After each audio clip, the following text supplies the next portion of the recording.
Bonjour les électrolibres, si ça vous branche, aujourd'hui je me charge de mettre à plat une pile d'idées reçues. La série de questions que vous m'avez posées sur Facebook et sur YouTube m'a permis de mettre en parallèle les grandes lignes qui définissent l'autonomie en site isolé. À défaut de pouvoir citer toutes les questions et ayant la capacité de filtrer les sujets qui reviennent périodiquement, j'ai établi un fil conducteur de faits à rappeler qui induisent les contraintes et les limites de l'autonomie. Ma décision est prise. Dans mon approche, je vais aller un peu à contre-courant de la masse et des réseaux sociaux.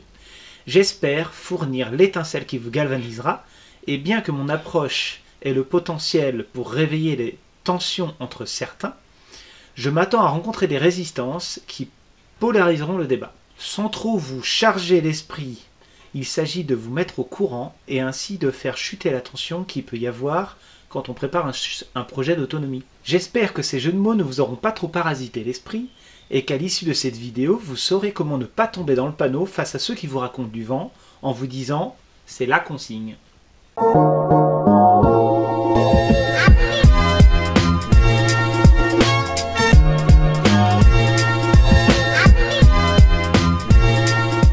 Alors, c'est parti pour le premier point. Tout d'abord, les sources d'énergie renouvelable.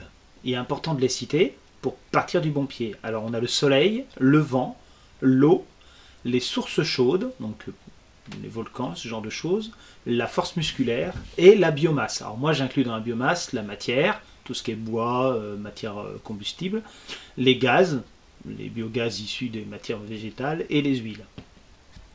Et c'est tout, il n'y en a pas d'autres. Ce qui fait que la pompe à chaleur n'est pas une énergie renouvelable. Il faut arrêter de nous mettre la pompe à chaleur dans l'énergie renouvelable. C'est un chauffage électrique comme les autres. Il a un rendement supérieur, enfin un coefficient supérieur. Mais la source d'énergie n'est pas la pompe à chaleur. La source d'énergie, c'est le sol ou l'air. C'est tout.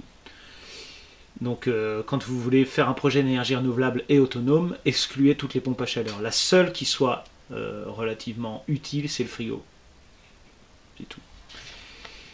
L'électricité n'est pas une source d'énergie. C'est-à-dire que ce n'est pas une source d'énergie primaire. On ne trouve pas d'électricité dans la nature comme ça. Elle est toujours créée par quelque chose. Elle est toujours créée à partir d'une autre énergie. Donc non, l'électricité n'est pas une source d'énergie. L'électricité, c'est l'énergie la plus dure à produire et à stocker. C'est vraiment quelque chose de compliqué. C'est l'étape, la dernière étape qu'on a eu à faire dans la conversion d'énergie et dans les sources d'énergie. C'est de maîtriser l'électricité. Donc à ce stade, c'est un vecteur d'énergie, c'est nous permet de transférer une énergie, par exemple mécanique, on a une énergie mécanique et nous sert à faire de l'énergie électrique, et après on transfère via l'électricité parce que c'est plus pratique. Mais c'est pas économe. Toujours dans cette optique, l'énergie électrique est très dangereuse, elle est invisible, elle est difficile à maîtriser. Donc on est vraiment sur quelque chose, c'est de la pointe quoi. Donc on va utiliser l'électricité en dernier ressort. Doing, doing. Souvent on produit l'électricité à partir d'une source de chaleur. Très souvent. Ce qui fait que l'électricité n'est pas adaptée à produire de la chaleur, puisque ce n'est pas une source d'énergie. Vu qu'il vaut une source de chaleur pour faire de l'électricité, on ne va pas utiliser l'électricité pour faire de la chaleur, c'est incohérent. En tout cas, dans l'autonomie et dans l'énergie cohérente des projets, on ne fait pas ça. Et en autonome, on ne fait absolument pas ça. On le fait dans certains cas, mais on en verra plus tard.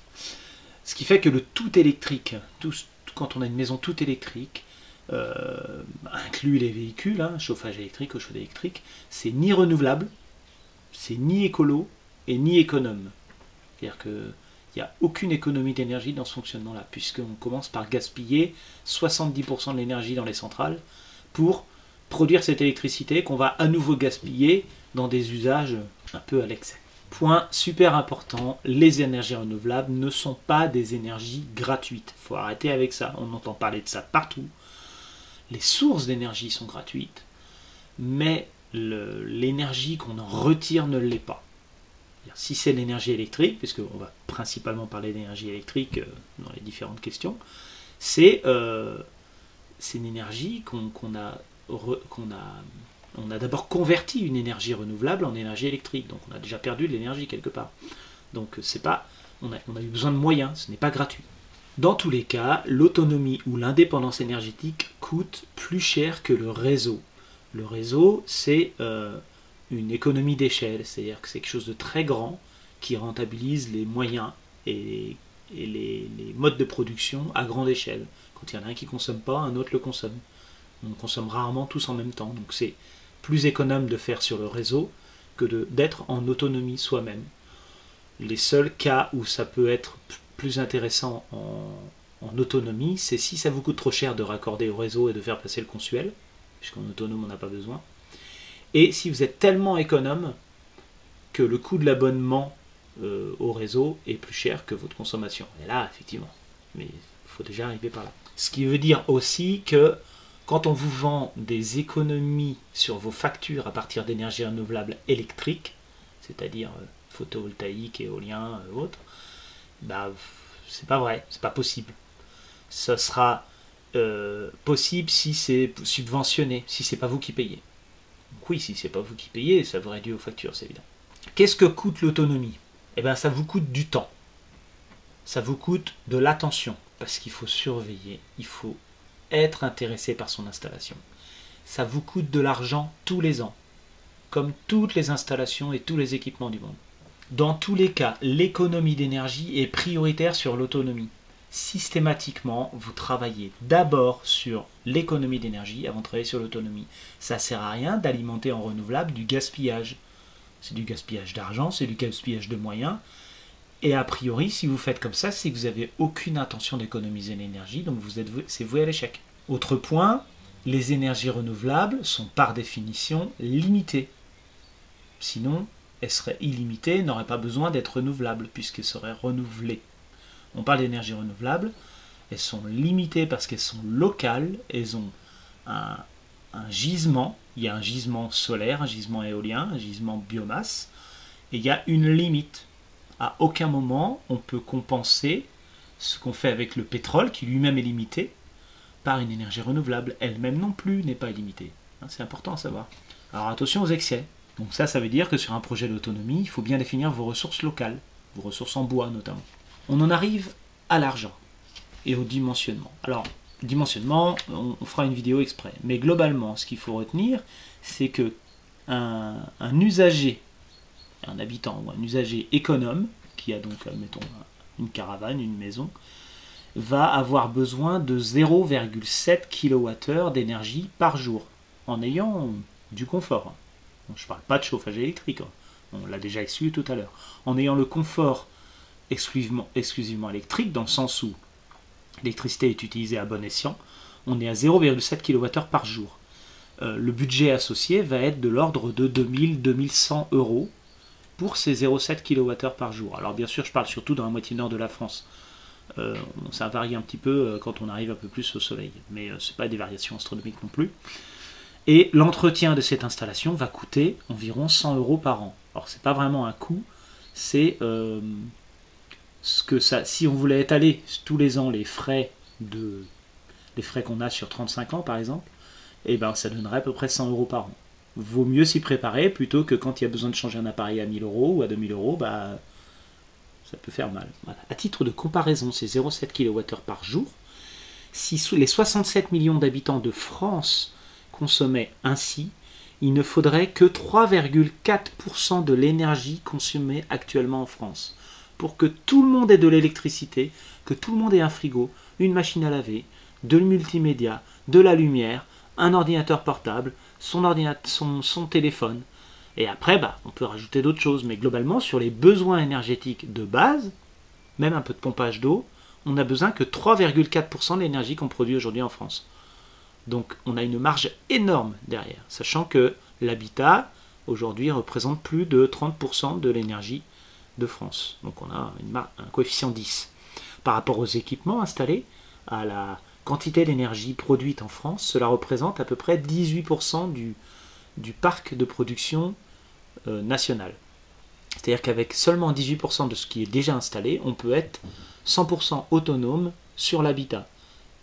En gros, 18%, c'est ce qui est en renouvelable actuellement, sachant qu'il y a en plus de l'hydraulique. Donc on est... Techniquement, c'est possible, si on n'est pas des fous de la consommation, de l'industrialisation et du commerce dans tous les sens. Il y a beaucoup de consommations qui peuvent baisser.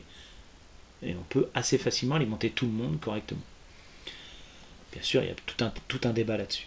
Concernant le chauffage, le besoin normal d'une personne, si tout le monde a son logement, c'est de 3000 kWh par an, eau chaude incluse, pour un logement qui est ni classe A ni classe G, c'est-à-dire que moyen, on va dire. Ça représente 1,3 de bois bûche. Et si on se chauffait tous avec du bois bûche, donc les 67 millions d'habitants, ça représenterait 160% du bois bûche actuellement utilisé en France. C'est-à-dire qu'il faudrait augmenter de 60% notre consommation de bois bûche au détriment par exemple du granulé ou du reste. C'est tout à fait possible.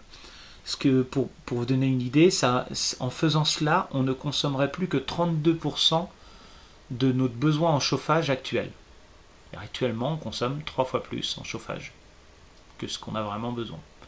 Alors bien sûr, il y a aussi des grands supermarchés, mais il faut inclure tout ça dans le calcul. Pour être autonome, si les 67 millions d'habitants étaient autonomes, ils auraient besoin de 10 kg de batterie plomb, en restant sur le plomb, par an. C'est la quantité qu'il faudrait par an pour renouveler le parc, par an, par personne, ce qui équivaut à 16% du marché mondial actuel. C'est pas tant que ça. Il est hors de question que tout le monde soit autonome, il n'y a pas besoin.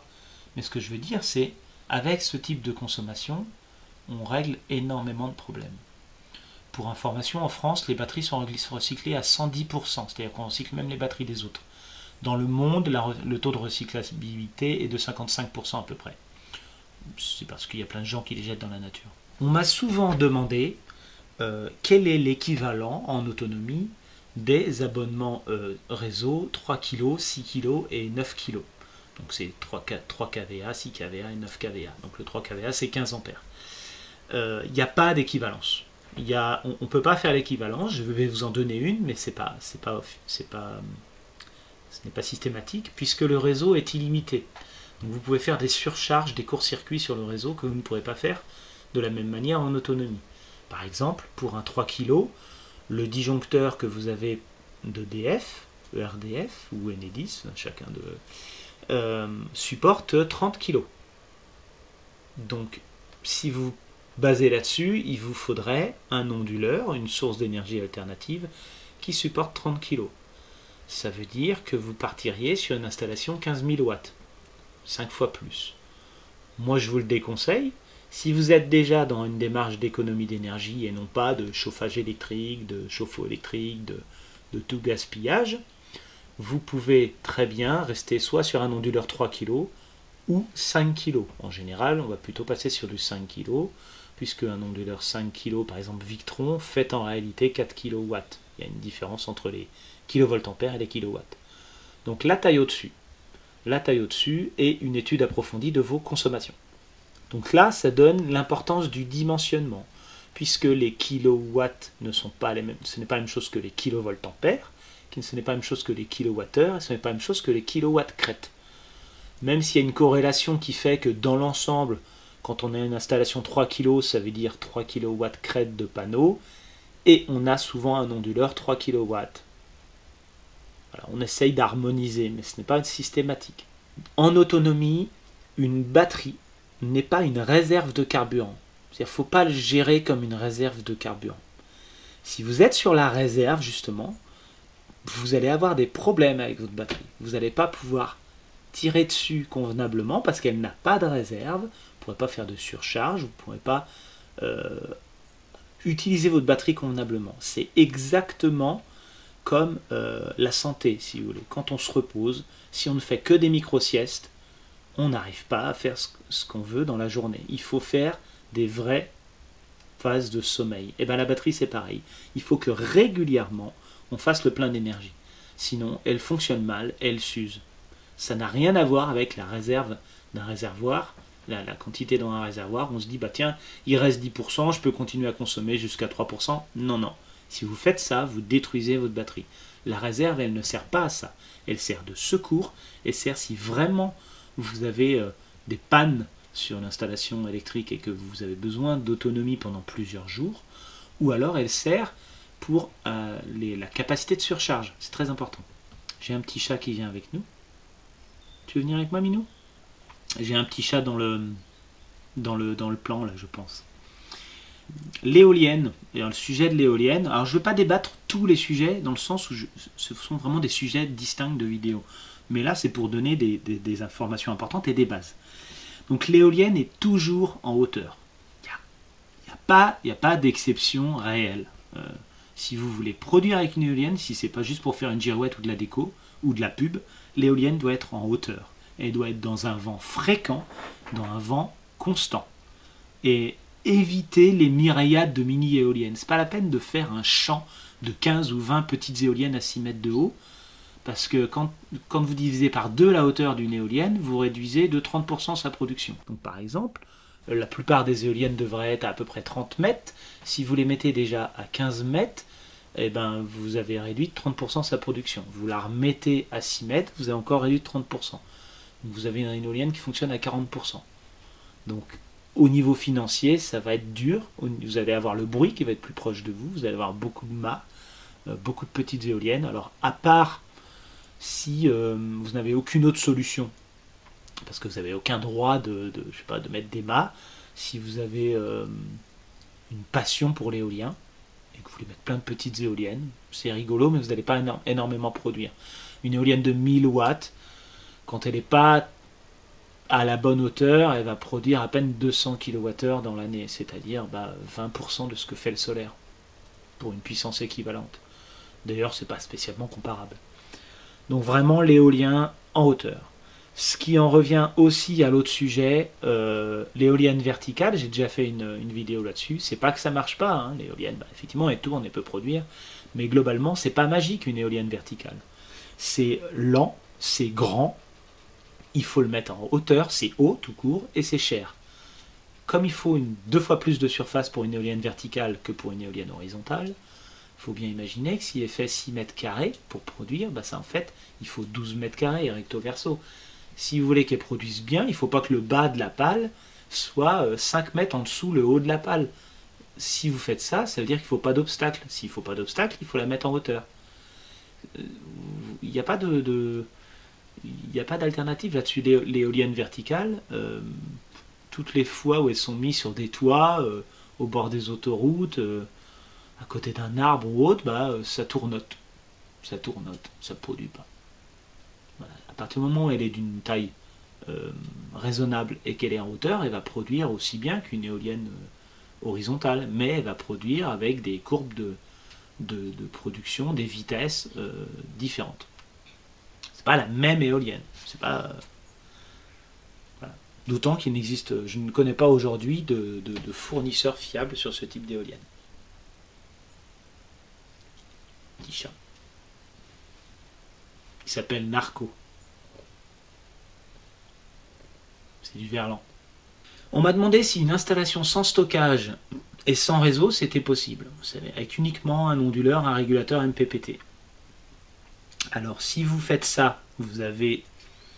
C'est pas que c'est impossible, hein, mais le régulateur solaire n'est pas fait pour fonctionner sans batterie, puisqu'il a besoin de démarrer, il y a un micro-logiciel à l'intérieur, il a besoin d'être démarré pour analyser la batterie, analyser le soleil, et gérer son algorithme pour produire. Il est possible qu'il s'auto-alimente avec les panneaux solaires et qu'il démarre tout seul. Inconvénient, il va choisir automatiquement sa tension, 12, 24, 48. Ce qui veut dire que derrière, soit il va sous-alimenter l'onduleur, soit il va le cramer. Si on est dans une présence où le régulateur fonctionne bien sans batterie. On va donc alimenter des appareils derrière, des onduleurs, pourquoi pas. Étant donné que le régulateur stabilise la tension, l'onduleur va démarrer, il va faire son taf. Sauf que, comme on n'a pas de stockage, on n'a pas de capacité de surcharge. Donc à chaque démarrage de frigo, par exemple, ou à chaque fois que vous allez brancher un chargeur d'ordinateur, vous allez créer une surcharge qui va tout faire chuter et tout couper. Peut-être, avec la chance, il y aura une certaine stabilisation. Mais pour que ça marche, il faudrait une installation de 5000 watts pour en consommer moins de 1000. Il faudra surdimensionner. Il faut toujours des batteries sur ces installations-là, même si les batteries sont en mauvais état. C'est-à-dire qu'il faut qu'elles puissent supporter quelques surcharges en termes de secondes pour permettre la vie quotidienne tant qu'il y a du soleil, si vous voulez. Et on sait très bien que si elles sont mortes, 20 minutes après la coucher du soleil, il n'y a plus d'énergie. Les batteries, elles sont vraiment là pour ça. On peut même pas les remplacer par les supercondensateurs. On pourrait, mais avec des régulations différentes. Donc une installation sans batterie, j'ai vu des onduleurs hybrides qui le proposaient, mais en réalité, ils ne le font pas, si vous voulez. Ils ont un mode de régulation qui fait que ça n'envoie pas l'énergie dans les batteries, mais ça l'envoie sur le réseau, par exemple. C'est ça qu'ils appellent sans batterie. Bon, il y a beaucoup d'appellations commerciales très litigieuses. Est-ce qu'on peut mélanger plusieurs panneaux solaires de puissances différentes sur une installation? Oui, on peut toujours mélanger les panneaux. Seulement, il y a des règles à respecter, il y a des conséquences derrière. Si vous êtes sur un string c'est une série de panneaux. Il faut que pour ne pas biaiser la puissance, pour ne pas créer de problème sur la production, il faut que les panneaux aient le même courant. On peut mettre un panneau 100 watts avec un panneau 300 watts en série, mais il faut qu'ils aient le même courant. Le panneau 100 watts aura une tension plus faible que le panneau 300 watts. Le régulateur n'y verra que du feu, il verra une tension avec un courant et il produira au bon courant en fonction de la tension. Si maintenant vous avez des strings, donc des séries qui sont elles-mêmes en parallèle avec d'autres séries.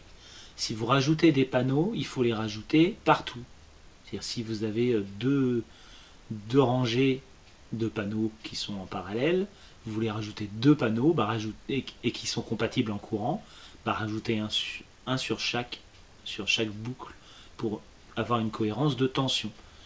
Si vous voulez uniquement mettre des panneaux en parallèle, que des panneaux en parallèle, mais il faut qu'ils aient tous le même ordre de grandeur dans la tension. Tension à vide, tension MPP. Pour qu'il n'y ait pas un panneau qui domine et qui empêche les autres de produire. Si vous avez un panneau qui fait 60 volts et que vous le branchez avec un panneau qui fait 30 volts, celui qui fait 30 volts, il produira que quand il fera pas beau. Et à cet effet, ce serait bien de mettre des diodes sur chaque panneau pour éviter qu'il y ait des retours de courant dans les panneaux, des destructions, des choses pas trop sympas. Référez-vous à ma vidéo sur les panneaux polycristallins, monocristallins, il y a des réponses dedans. On me demande si l'onduleur hybride, sous-entendu onduleur intelligent, est plus performant qu'une installation standard, régulateur MPPT plus onduleur sinus standard. Alors, la question est très complexe, dans le sens, enfin en tout cas la réponse est complexe. Si on considère que l'onduleur hybride est raccordé à une source d'énergie de type réseau et qu'il gère tout seul la pointe des batteries, effectivement, s'il est bien paramétré, il va mieux gérer les batteries tout seul. Dans le cas où vous n'êtes pas réellement autonome, vous avez le réseau et vous n'avez pas envie de vous occuper de votre autonomie, donc vous n'avez pas d'autonomie vous-même sur votre installation, vous laissez tout en automatique. Donc là, effectivement, on est sur une installation de secours, un peu une semi-autonomie, et là, l'onduleur hybride, c'est lui qui gère, donc tant mieux. Si on est en autonome, pour de vrai, il n'y a pas de réseau à côté, le groupe électrogène, on le démarre que si vraiment il y a besoin, ou il peut démarrer automatiquement, pourquoi pas, et bien il est tout à fait possible de gérer les automatismes d'une autre manière. On n'est pas obligé d'avoir un onduleur hybride, on peut avoir un contrôleur batterie qui gère un groupe, qui gère le réseau. Moi je ne suis pas partisan de l'onduleur hybride justement parce que c'est du all-in-one, on appelle ça, c'est-à-dire que tout est regroupé à l'intérieur de l'onduleur, le régulateur solaire, le chargeur batterie à partir du réseau, l'onduleur, l'automate, les mesures, tout un tas de choses, et en règle générale, si c'est pas de la bonne qualité, ça le fait mal, et si vous avez une panne, n'importe laquelle, votre installation ne marche plus. Vous êtes obligé de rajouter un appareil. Donc moi je préfère mettre des régulateurs solaires qui font que régulateurs solaires, des onduleurs qui font que onduleurs, et des chargeurs qui font que chargeurs, avec un contrôleur batterie qui gère l'installation. Comme ça on peut dimensionner correctement, avoir les bonnes valeurs, parce que c'est très souvent que les chargeurs ne sont pas à la bonne taille, le régulateur solaire, il peut ne pas correspondre au panneau, l'onduleur il peut plus se mettre en veille, il est obligé d'être en marche tout le temps, il n'y a pas de situation de repos.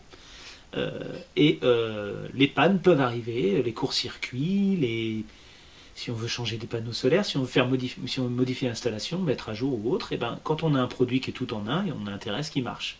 C'est pratique, mais une panne et tout tombe en panne, il n'y a pas d'alternative possible. Moi j'aime pas trop ça. J'en reparlerai dans une prochaine vidéo sur la recharge des batteries, on en parlera plus tard. On m'a demandé si un booster batterie était intéressant, globalement à quoi ça sert et où est-ce qu'on l'installe.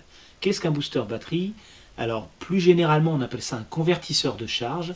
C'est tout simplement un chargeur de batterie, tout à fait standard, mais au lieu d'être alimenté en 230 volts, il est alimenté en 12 ou en 24 volts.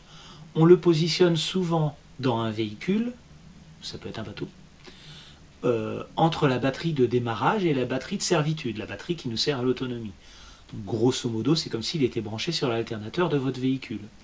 Il va utiliser un courant continu de ce côté-là, il va prendre ce qu'il y aura, et du côté de la batterie de servitude, il va respecter une courbe de charge, avec des seuils de tension, des seuils de courant, en fonction du type de batterie, et en fonction des paramétrages que vous lui avez donnés. Certains sont compatibles avec le lithium. Ça ne veut pas dire qu'il y a des BMS à l'intérieur, ça ne veut pas dire qu'ils protègent la batterie. Ils font une charge adaptée à votre batterie. Donc c'est souvent quelque chose qu'on vend pour optimiser la durée de vie d'une batterie. Au lieu de la maintenir chargée à 15 volts tout le temps quand on roule, ben, au moins elle a une courbe, elle a quelque chose qui la protège plus. Je dirais que c'est intéressant si vous faites beaucoup de routes et si vous avez une toute petite batterie secondaire. Si vous avez de la consommation sur votre partie autonome et que vous avez une grosse batterie, bon, le simple séparateur batterie peut suffire.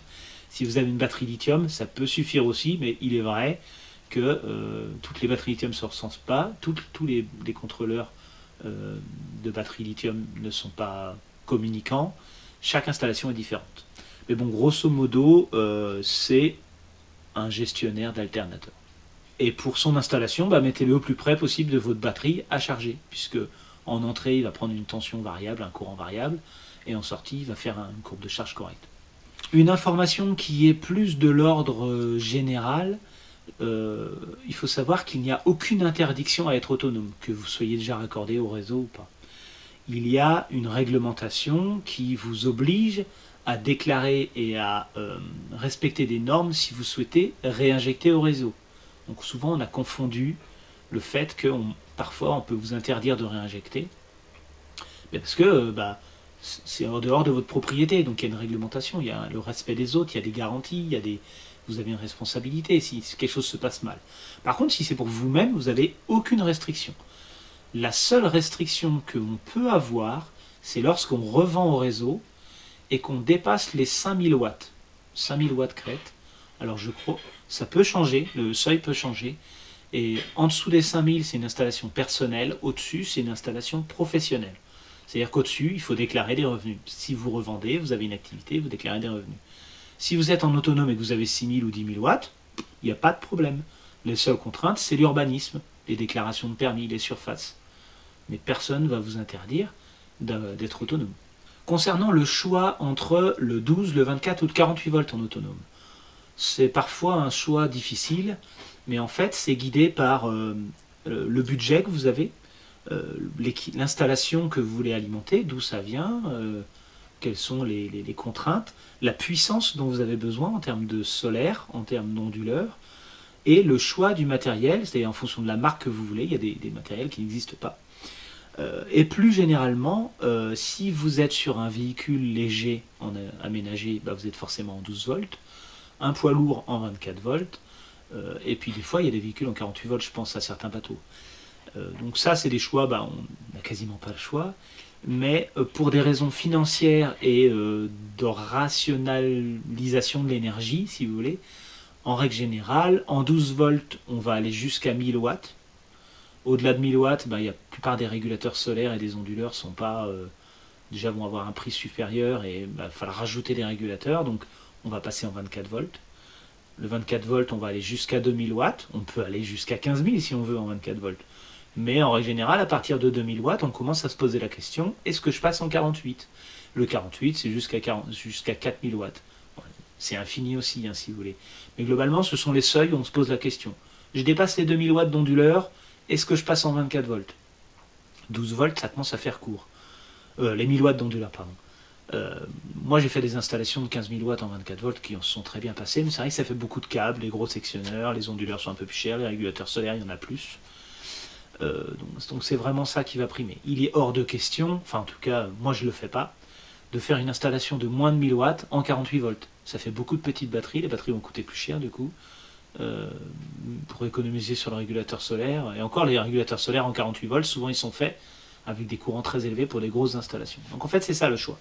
Le choix, c'est matériel et budgétaire. Souvent, c'est moi qui ai fait le choix. Quand on me demande un devis, c'est moi qui choisis. Je propose en fonction de ce qui a l'air le plus cohérent. Pour gérer le surplus d'énergie, alors ça peut être le surplus d'énergie solaire en été, ou le surplus d'énergie éolien en hiver, ou d'autres types de surplus. Alors si c'est un surplus de chaleur, par exemple sur un groupe électrogène, et ben on fait de la cogénération pour faire de l'eau chaude, du chauffage. Ça c'est un peu un sujet, c'est spécifique quand même. Quand on est sur une installation de production autonome électrique, avec des panneaux solaires, et ben on a trop d'énergie l'été. L'énergie, on peut s'en servir pour la machine à laver, pour pomper de l'eau, pour chauffer de l'eau, une pièce, un four, faire tout un tas d'applications qu'on ne ferait pas forcément en hiver. Pareil pour l'éolienne, on est en hiver, quand on a trop d'énergie pour l'éolienne, on choisit une application derrière. Donc on a plusieurs façons de faire. Soit on s'organise et on le fait manuellement, il fait beau, on lance une machine à laver. C'est la solution la plus autonome qui soit, sans électronique, sans automatisme. On est présent, on habite là, on s'occupe de sa maison. Soit on met un petit peu d'automatisme, des automatismes très simples, comme par exemple une horloge. On programme la machine à laver pour qu'elle démarre dans 5 heures. On met la ventilation à tel endroit. On lance un pompage, un arrosage du jardin en journée. Enfin, en début de journée, en fin de journée, on s'arrange. Ou on remplit des cuves. On peut aussi utiliser le contrôleur batterie qui va faire en fonction de l'état des batteries, l'état de charge. Est-ce qu'on va utiliser l'énergie solaire pour faire de l'eau chaude une fois que les batteries sont chargées? Donc ça c'est très simple, c'est quelques relais. Et puis après, l'étape d'après, c'est les automates. Si vraiment vous voulez gérer votre maison avec des automates, là on rentre plus dans le cadre de la domotique, on va utiliser soit un automate du bâtiment qui fonctionne en 230 volts, soit un automate en 12 ou 24 volts, qui va être plutôt, par exemple chez Victron, ça va être le Venus GX ou l'Octo GX, qui va avoir tout un tas d'informations et on va lui mettre des paramètres. Quand on dépasse telle puissance, tu démarres un groupe électrogène. Quand on n'a pas assez d'énergie, tu démarres un groupe électrogène, pourquoi pas. Quand on a trop d'énergie, eh ben, admettons, on peut charger un autre parc batterie, on peut déclencher des outillages, donc des batteries de visseuses, et on peut le faire automatiquement, en fonction des températures, en fonction des niveaux de carburant, ça c'est possible. On peut le faire aussi avec un Raspberry, c'est un micro-ordinateur, un truc comme ça, qui fonctionne en 5 volts. Et là, on peut gérer tout un tas de choses, mais il faut s'y connaître un petit peu dans la programmation. Il faut avoir des petits relais, on peut gérer des ventilations, des chauffages, tout un tas de choses. Mais c'est vraiment, ça c'est la partie qui coûte un peu cher. C'est vite fait d'avoir 500 000 euros dans ce genre de régulation. On l'a aussi quand on veut réinjecter au réseau, dans les modèles ESS. On en parlera un petit peu après. Mais bon, moi je préfère la régulation simple, quelque chose qui est réparable. Chacun fait comme il veut. Si vous avez des pannes d'alimentation électrique sur le réseau régulières et que vous voulez sécuriser vos appareils, votre installation, ben le mieux c'est d'avoir un groupe électrogène thermique avec un carburant. En règle générale c'est l'essence, c'est le plus simple, uniquement pour ces moments de panne. Donc il faut configurer votre installation pour basculer sur une autre source avec des inverseurs de source par exemple, ou vous déconnectez, reconnectez. Dans ce cas-là, il faut isoler des circuits, c'est un peu plus technique. Et avoir un groupe électrogène de secours, donc je vous en conseille deux. Soit le SDMO HX 4000, donc c'est un 4000 volts ampères. C'est un groupe de chantier qui est très polyvalent, qui n'est pas très cher. On en trouve à 500-600 euros neuf. On peut en avoir d'occasion à 200-300 euros. Donc ça, si on n'a pas peur du bruit et que c'est très bricole, on va dire, bah, ça va fonctionner. La régulation de tension n'est pas top, donc si on veut quelque chose de mieux, on passe au SDMO 3000E, c'est un modèle inverteur, c'est-à-dire qu'il a une vitesse variable, il a un onduleur intégré, il va stabiliser la tension, il va être très économe, il va être insonorisé, et il va être pratique pour tout ce que vous avez à faire. Il est un petit peu plus lourd, mais même si vous faites une manifestation, un marché, un anniversaire, comme il est insonorisé, vous le sortez pour la plupart des choses. Il y a une fonction limace, escargot, une fonction lapin, c'est-à-dire que très économe ou pas économe, et vous le trouvez aux alentours de 2500 euros ou d'occasion à moins de 1000 euros, il y en a des très bien. Je vous conseille ça dans l'immédiat. On m'a demandé mon avis sur la régulation alternative. Qu'est-ce que c'est? Lorsqu'on a une installation autonome qui dispose d'un onduleur chargeur, ce que certains appellent les onduleurs hybrides. Et au lieu d'avoir un régulateur solaire, il y a un autre onduleur, c'est un onduleur qui d'habitude injecte au réseau, qui fait office de régulateur solaire et toute l'énergie passe par le 230 volts. Alors en autonome pur, je ne le conseille pas. Je le préconise pour deux types d'installations. Je le préconise si vous avez un hameau, plusieurs maisons à alimenter, et que chaque maison a des panneaux solaires sur le toit, mais que toutes les maisons n'ont pas un parc batterie. Dans ce cas-là, vous centralisez le parc batterie et la technique dans un local technique, et toute la partie de 130 volts véhicule l'énergie solaire. Ça marche très bien, c'est pratique. C'est pas très compatible avec un groupe électrogène, mais bon. L'autre solution, c'est si vous revendez au réseau, en fait. Si vous êtes en semi-autonomie ou en autoconsommation et vous avez besoin à la fois de batterie et d'injection réseau. Dans ce cadre-là, bon, c'est un peu compliqué, il faut prendre un multiplus 2 de chez Victron, on prend les onduleurs Fronius ou SMA qu'on va paramétrer pour fonctionner en îlotage, compatible avec l'autonomie, et on va rajouter une sécurité pour respecter la norme liée à l'injection réseau, pour éviter de réinjecter au réseau lorsqu'il y a une panne réseau. Donc ça, en général, c'est l'onduleur qui le fait. Il a son petit certificat. Et là, ça fonctionne aussi. Ce sont des cas particuliers. Moi, je préconise vraiment de séparer, d'avoir un régulateur solaire en courant continu et un onduleur en alternatif. Pour énormément de raisons, parce que si on met deux onduleurs, déjà ça coûte cher, ils vont tout le temps être alimentés, donc ils gaspillent de l'énergie, ils ne vont pas avoir de mode économe, ils vont avoir du mal à gérer les groupes électrogènes derrière, parce qu'ils ont une régulation de fréquence et non pas une régulation de tension. Et en cas de panne, de l'un ou de l'autre, de ces deux onduleurs, bah vous avez juste plus rien. Plus rien ne marche. C'est tout. J'espère avoir répondu aux différentes questions. Je ne les ai pas citées, mais globalement, les sujets ont été abordés. J'ai une deuxième partie maintenant qui concerne un peu plus la chaîne et mon entreprise et moi-même. Donc la voici. Vous avez dû remarquer que j'ai fait deux sondages récemment au sein de ma chaîne. J'ai découvert la fonction, enfin je la connaissais mais je ne l'avais jamais utilisée. Il y a un premier sondage sur la durée des vidéos. Moi ça m'intéressait de voir si vous préfériez des petites ou des grandes vidéos. Alors globalement je suis plutôt satisfait. Vous avez l'air de plutôt préférer entre 11 et 20 minutes. Avec un certain nombre de remarques. Il y a eu 83 votes, donc c'est quand même correct. C'est pas un grand sondage, mais des personnes qui doivent me suivre régulièrement.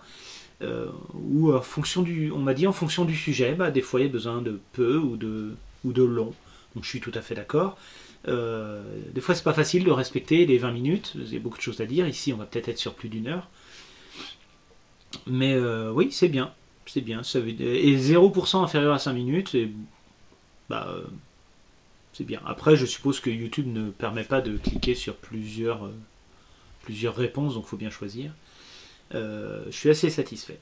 Je vais essayer de continuer dans cette voie-là. Le deuxième sondage, c'était sur la qualité des vidéos. Alors c'est pareil, le sondage, on peut mettre que 5 réponses. C'est pas facile de tourner la question correctement. J'ai essayé de faire au mieux.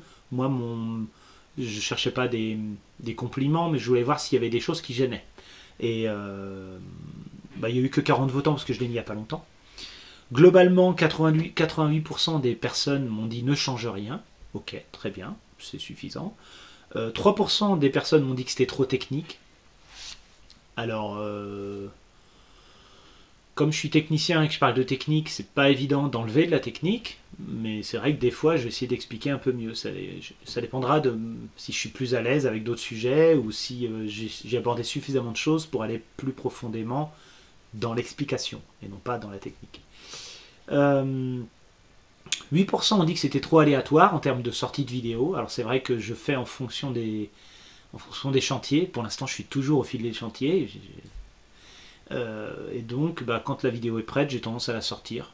Parfois, j'en sors plusieurs. Quand je vois qu'une vidéo ne plaît pas, j'essaie d'en ressortir une juste derrière parce que j'aime pas rester sur un avis négatif. Ça arrive, il y a des vidéos qui plaisent pas. Et des fois, j'ai des vidéos très importantes, très dures à réaliser, qui durent longtemps, comme la vidéo sur l'éolienne verticale ou la vidéo sur les groupes électrogènes. Quoique sur les groupes électrogènes, ça a été, mais l'éolienne verticale, j'ai mis 1 an à la faire. Et là, lorsque je la sors, j'en mets pas une autre juste derrière. je me repose. Enfin, j'ai autre chose à faire. Ça m'arrive de faire 5 ou 6 vidéos d'un coup et puis de les étalonner sur plusieurs semaines. Je peux pas toujours le faire, puis j'essaye Les sujets que j'aborde sont souvent c'est des questions. Quand j'ai fait le test du contrôleur batterie, on m'a demandé tiens, teste le contrôleur, je vais voir si je l'achète, s'il est bien. Bah, je ne vais pas mettre la vidéo pour dans un mois. Si j'ai fait le test, c'est pour la sortir maintenant. L'idée, c'est d'informer les gens, c'est pas de fidéliser un public. Elle n'est pas orientée comme ça pour l'instant, cette chaîne. Enfin, c'est de la technique, c'est pas monétisé, c'est pas. Donc, dès que j'ai un sujet et que l'information est importante, je la sors. Je me soucie pas non plus de l'horaire à laquelle je la sors, puisque après tout, vous êtes grand. C'est notifié, vous regardez pas. Trop de diversité, on m'a dit 0%. Bah oui, ma chaîne est diversifiée. C'est bien, ça veut dire qu'il ne faut pas que je me spécialise de trop. 3% plus de fun et de mise en scène. J'essaye. Vous avez vu, j'ai mis des jeux de mots en entrée. Je suis pas. J'aime bien, mais j'aime bien raconter des blagues et tout. Mais comme c'est des sujets techniques, si je passe tout mon temps à raconter des bêtises ou à trop mettre en scène, bah, je vais plus avoir de temps pour faire la technique, sachant que je suis déjà débordé. C'est pas ma priorité. Je vais essayer. On m'a dit qu'il y avait des bugs de son. Bon, c'est vrai que ça m'est arrivé que la caméra tombe en panne ou que je vais regarder. Qu'il n'y ait plus de pile dans le micro ou qu'il se déclenche pas. Bon, c'est quand même un micro de qualité. Je vais pas que mettre plus de schémas. Alors j'essaye. C'est aussi beaucoup de travail. Et la lisibilité des appareils de mesure. J'ai souvent des problèmes avec les reflets des projecteurs. Ce n'est pas un studio chez moi. Mon atelier ne me permet pas toujours de filmer convenablement. Mais vous ne le voyez pas. Mais des fois, je galère à filmer, à voir le reflet. Et on ne voit pas la même chose dans l'écran de la caméra que sur l'ordinateur. Il y a un petit écart. Concernant les sous-titres des vidéos, alors j'aimerais bien savoir si ça vous intéresse. Je ferai peut-être un petit sondage. C'est assez compliqué pour moi de faire des sous-titres. Parce que ça prend énormément de temps. Il y a quelques mois, YouTube faisait des sous-titres automatiques et on pouvait les corriger derrière. Il ne fait plus ça. Moi, je trouvais ça pratique. J'avais juste à relire et à changer les mots. En général, c'était des unités de mesure. Et donc maintenant, je suis obligé de faire du mot par mot, tout écrire. Donc quand c'est vraiment important, je le fais. Sinon, je laisse YouTube faire en automatique. Concernant les prochaines vidéos, alors ce sera surtout sur des chantiers. Je pense que je ferai une vidéo sur la fiche projet pour préparer votre projet. Comment on s'organise. Qu'est-ce qui se passe quand vous me contactez. Alors je vais vous en parler après, mais pour détailler la fiche projet. Je vais installer un chauffe-eau gaz chez moi. Je vous ferai une petite vidéo. J'ai une vidéo sur la réparation d'un vélo électrique, sur les solutions de recharge de batterie, sur la gestion de l'eau, sur les éoliennes qui sont sur Internet, lesquelles on choisit et lesquelles on ne choisit pas. Des vidéos sur des véhicules aménagés. Alors les commentaires des vidéos, les différents commentaires que je vois sur les vidéos, j'ai quelques remarques à faire. Alors c'est vrai que vous vous en servez parfois pour communiquer avec moi, ce qui est bien, ça sert à ça, mais souvent c'est hors sujet, c'est pas, enfin pas souvent, hein, ça arrive de temps en temps, je vais avoir une question sur un onduleur, sur une vidéo pour le contrôleur batterie par exemple. Moi ça me gêne un peu parce que d'une part les autres personnes qui ont besoin de cette information là, ils vont pas l'avoir au bon endroit, et ensuite bah, je comprends pas trop parce que ça veut dire que vous n'avez pas vu la bonne vidéo, vous me posez une question sur une vidéo qui existe déjà. Donc si c'est possible, si vous pouviez voir les vidéos avant, de mettre les commentaires, ça m'arrangerait, ça éviterait de m'agacer un peu. Régulièrement, on me pose une question sur ce qui est déjà dans la vidéo. Par exemple, pourquoi t'as pas fait ci, pourquoi t'as pas fait ça? Bah si, je l'ai fait, c'est dans la vidéo. Regarde-la. Moi, si je fais une vidéo, c'est pour pas avoir à répéter les choses, c'est pour avoir une base. Vous pouvez les regarder quand vous voulez, autant de fois que vous voulez. Si vous me posez la question, bah, pour avoir la réponse plus vite, bah non, moi ça me fait perdre du temps, ça me donne plus envie de faire des vidéos derrière. Si j'ai fait la vidéo, c'est que la réponse est dans la vidéo. Parfois, il y a un petit détail en plus, une question, un détail. Bah oui, si je ne l'ai pas mis, posez-moi la question, évidemment. Si chose que vous n'avez pas compris, posez-moi la question, c'est normal. Mais c'est vrai que si ça pouvait être un peu plus classé, ça fera un peu moins le bon coin où tout est classé n'importe où les gens répondent à côté de la plaque. Ça me fera moins cette impression-là. Alors, comment me contacter? J'ai vu que Energy DC avait fait aussi ce sujet-là dans un live. Alors moi, je ferai jamais de live. Hein. D'abord parce que je préfère préparer à l'avance, même si c'est la première vidéo que je prépare concrètement. Et puis, bah, j'ai pas assez de débit internet et j'ai pas envie de passer des heures à répondre à des questions en double, en triple. Puis moi, ça me permet de faire du chapitrage, c'est mieux. Alors, comment me contacter? Alors, si vous avez une simple question, juste une question, les commentaires, c'est super dans les vidéos. Je réponds aux commentaires régulièrement. Tant que j'en ai pas 20 000 des commentaires, je réponds. Si vous avez un projet ou une étude à faire, vous me contactez par mail et je vous communiquerai une fiche projet. Il y a 24 questions dans la fiche projet, c'est très complet. J'ai besoin de ces informations-là.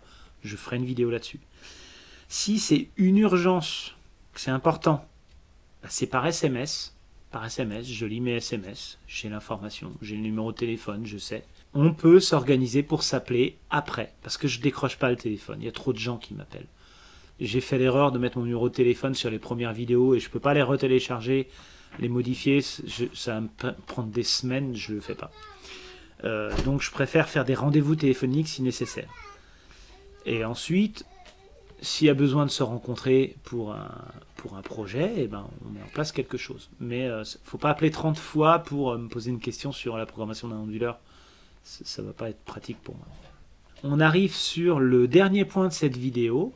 Je voulais vous parler de mon expérience personnelle, de mon expérience professionnelle, comment j'en suis arrivé là. Donc là, c'est une partie un peu plus personnelle. Alors moi, je suis fils de menuisier béniche charpentier, donc Rémi Piton, qui était à Annay, là où j'habitais.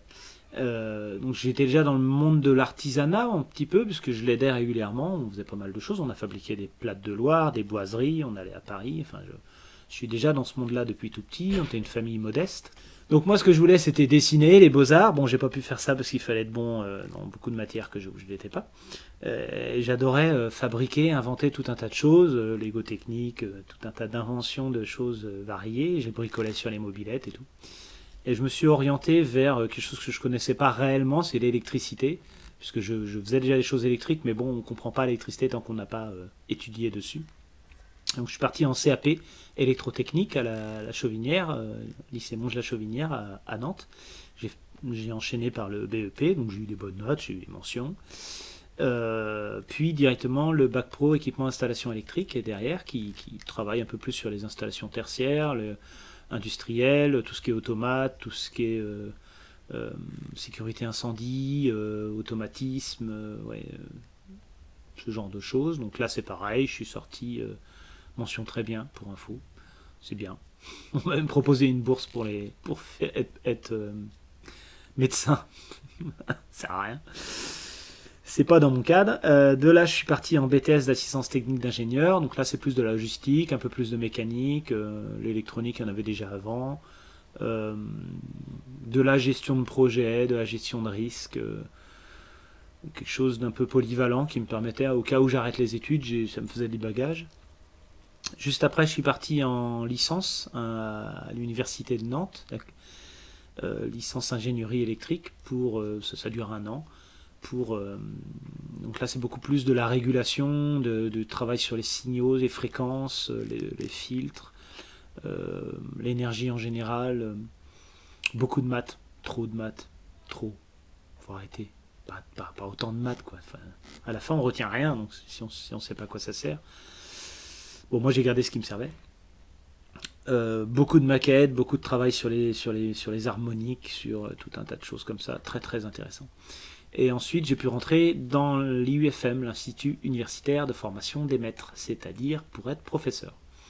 Alors au départ je voulais être professeur de lycée technique,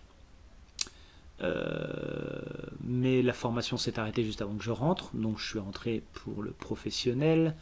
La formation s'est arrêtée juste avant que je rentre, donc je me suis mis dans le CAP-LP2, c'est-à-dire, c'est en grosso modo la même chose, mais on s'occupe plus des 3e techno, 4e techno, puis après CAP, BEP, c'est un peu plus bas. Il y en a où on rentre dans les lycées techniques ou scientifiques, et là c'est professionnel en dessous.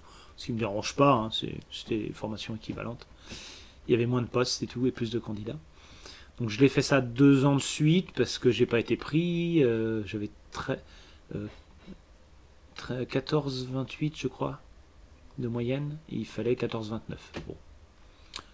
J'ai recommencé une 2e fois, c'était pareil. C'est bon, je m'en vais.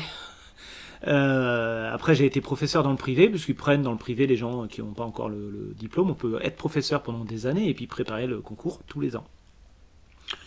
Moi, j'ai fait ça 1 an. Après, j'étais remplaçant. Et après, ça me plaisait pas. Enfin, la pédagogie me plaisait, mais le fait de refaire tous les ans pareil, avec peu de moyens, parce qu'il n'y a pas de moyens dans l'éducation. Il n'y a pas de moyens pour acheter des maquettes. Et c'est le référentiel est très ciblé. Donc, tout ce qui est innovation, nouvelles idées, projets, prototypes, ça, ils font pas, quoi. Donc, je me suis dit, je lance mon entreprise. J'ai des idées, je me lance. Je voulais au départ faire des immeubles autonomes. Je vais lancer un projet, mais on ne croyait pas en moi, donc je me suis dit, bah, je vais devenir artisan. Comme ça, je connais très bien les produits, puis je vais gagner de l'argent, parce que ma vision de l'artisan, comme beaucoup, c'est l'artisan, il gagne de l'argent. Mais en fait, non, on ne gagne pas d'argent artisan. Faites pas ça si vous voulez gagner de l'argent. Ou alors, vous partez avec 200 000 euros en poche pour engager des gens et tout. Et quand vous n'avez pas de sous, faites pas ça. C'est vraiment... on reste artisan toute sa vie quand on est artisan. Voilà, je suis artisan. Et donc j'ai lancé l'écologique. On a travaillé avec mon associé Armand Fourny, coucou Armand, sur l'autonomie. Beaucoup d'autodidactes, beaucoup d'auto-apprentissage parce qu'il n'y avait vraiment rien. Et aujourd'hui il n'y a toujours rien en formation, hein, à part quelques licences pour apprendre à faire sur des ordinateurs. Et puis bah, j'ai fait aussi des petits boulots, des boulots qui allaient avec. Hein. J'ai appris à réparer des postes à souder, des oscilloscopes. Donc c'était la Cercel à Carquefou, donc chez IER aussi à Carquefou. J'ai appris, j'ai beaucoup travaillé dans le tirage de câbles, l'habitat. J'ai fait pas mal de maisons. Ça je connais bien. C'est un peu redondant. En automate, bah, j'ai fait quelques projets dans des usines, chez Manitou, chez ce genre de choses. Enfin là à la SAH Le Duc, à Ligné, pour ceux qui connaissent, fabrication de vérin. Et sinon, bah, j'ai ma propre expérience après en tant que chef d'entreprise et tous les projets que vous pouvez voir sur la chaîne, j'en ai eu d'autres dans le passé, mais qui se ressemblent, hein, de l'éolien, tout un tas de choses. Et donc, bah, je suis arrivé avec un bagage de licence. J'aurais pu continuer à l'université, parce que j'avais encore des bonnes notes, mais bon, il y a beaucoup de choses à apprendre dans la vie, donc voilà, je me suis mis sur ce thème-là, et puis je développe toujours des nouvelles choses, j'apprends toujours des nouvelles choses, et c'est que des choses qu'il n'y a pas dans les bouquins, ou très peu. On fait le parallèle un peu sur le train, l'avion. Il y a beaucoup de projets comme le tram ou la SNCF, j'ai travaillé un peu là-dessus sur les groupes électrogènes, Caterpillar aussi, euh, où il y a déjà beaucoup de choses d'avancées, il y a des brevets qui ont été faits, il y a beaucoup de solutions qui existent, qu'on n'a pas dans le monde du particulier. Alors moi j'aurais plutôt les mettre dans le monde du particulier. C'est pas les mêmes solutions, mais il y a déjà beaucoup d'idées. Donc c'est un peu le concept. Je continue à faire des prototypes, à trouver des solutions simples pour l'autonomie. Je reste un petit peu dans le low cost. J'aime pas trop faire trop de bling bling, trop de mise à jour d'ordinateur. C'est loin d'être, c'est loin de ne pas être obsolescent. Je sais pas comment on peut dire ça. Moi je mets pas un ordinateur qui gère ma maison. Vu comment ça dure pas longtemps un ordinateur. Voilà. Bon, j'espère que tout ça, ça vous a plu. Je ne referai pas de jeu de mots à la fin. Très longue vidéo et j'en ferai peut-être une autre, mais il y a tellement de thèmes à aborder que normalement c'est une vidéo par thème. Hein, ça sera mieux, je pense, mieux traité. Voilà, passez une excellente journée. Merci d'avoir regardé jusqu'au bout. Si vous n'êtes pas abonné, abonnez-vous. Pour une fois, ça ne mangera pas de pain. Et puis pour l'instant ma chaîne n'est pas monétisée, j'en ai pas vraiment l'intention. Profitez un peu. Au revoir.